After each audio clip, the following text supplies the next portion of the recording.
నేను Vijay. So Bigg Boss season 7 winner ఎవరో తెలిసిపోయింది. అదేవిధంగా రన్నర్ ఎవరో తెలిసిపోయింది. థర్డ్ ప్లేస్లో ఎవరున్నారు, ఫోర్త్ ప్లేస్లో ఎవరున్నారు, ఫిఫ్త్ ప్లేస్లో ఎవరున్నారు, సిక్స్త్ ప్లేస్లో ఎవరున్నారు అంతా క్లియర్గా అయిపోయింది. సో నిన్నైతే ముగ్గురు ఎలిమినేట్ అయ్యారు. ఆ ముగ్గురు ఎవరైనా చెప్తాను. సో కొత్తగా ఎవరైనా మన ఛానల్ చూస్తే తప్పకుండా లైక్ చేయండి, షేర్ చేయండి. సో అదొక్కటే నేను కోరేది. సో సిక్స్త్ ప్లేస్లో అయితే అర్జున్ ఎలిమినేట్ అయిపోయాడు. అదేవిధంగా ఫిఫ్త్ ప్లేస్లో మన ప్రియాంక ఉంది, ఆమె కూడా ఎలిమినేట్ అయిపోయింది. ఆ తర్వాత ఫోర్త్ ప్లేస్లో యావర్ ఉన్నాడు. నేను యావరన్ను అతను కింగ్ అంటాను, ఎందుకంటే మాస్ మహారాజ్ లాగా ఆడాడు గేమ్స్. అతను తెలుగు వచ్చుంటే ఈరోజు విన్నర్కి కాంపిటేటివ్ అయ్యి ఉండేవాడు. సో అతను బ్యాడ్ లక్ ఏంటంటే ఆ తెలుగు లాంగ్వేజ్ ఒక్కటే అతనికి ప్రాబ్లం అయింది కాబట్టి అతను ఫోర్త్ ప్లేస్లో ఉండాల్సి వచ్చింది. దాని తర్వాత నేను ఎప్పుడు కూడా నాకు విన్నర్ అవ్వాలని లేదు, నేను మనసులో గెలుచుకునే వచ్చాను అనే తత్వంతో ఉన్నటువంటి మనిషికి అతను ఫ్యాన్స్ కూడా నిరుత్సాహం కలిగించాడని చెప్పాలి. సో అందువల్లే శివాజీ గారికి విన్నింగ్ పొజిషన్ ఉన్నా కానీ అతను చేజేతలో పోగొట్టుకున్నాడేమో అనిపించింది నాకు. మీరేమంటారో కామెంట్ సెక్షన్లో రాయండి. అదేవిధంగా థర్డ్ ప్లేస్లో అయితే శివాజీ గారు ఉండడం జరిగింది.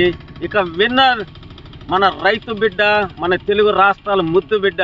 సో పల్లవి ప్రశాంత్ విన్నర్ అయ్యాడు. సో రన్నర్ వచ్చేసి మన అమర్దీప్ చౌదరి, వీళ్ళిద్దరు. సో మొత్తానికి చెయ్యి అయితే పైకి లేచింది మాత్రం మన ముద్దు బిడ్డ, రైతు బిడ్డదే. సో రైతే రాజు అంటాం మనం. రైతు లేకపోతే మనం జీవించలేము. సో ఈ ప్రపంచంలోనే, మన దేశంలోనే కాదు, మన రాష్ట్రంలోనే కాదు, మన జిల్లాలోనే కాదు, ఎక్కడ కూడా రైతే రాజు. సో ఒక సామాన్యమైనటువంటి వ్యక్తి వచ్చి సామాన్యుల్లో సెలబ్రిటీ మన బిగ్ బాస్ చెప్పినట్టు. సో అందరూ వేశారు, కేవలం రైతులు వేశారంటే అది నేను చెప్పడం లేదు.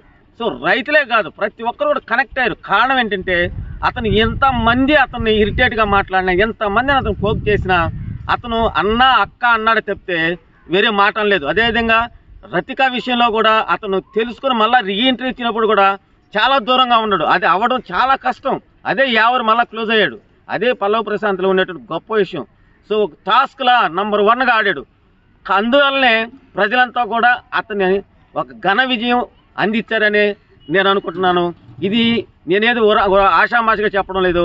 99.999% మాత్రమే మీరు డౌట్ పెట్టుకోవచ్చు.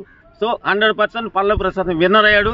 సో పల్లవి ప్రశాంత్ ఎవరు ఫ్యాన్స్ ఎంజాయ్ చేయండి హ్యాపీగా.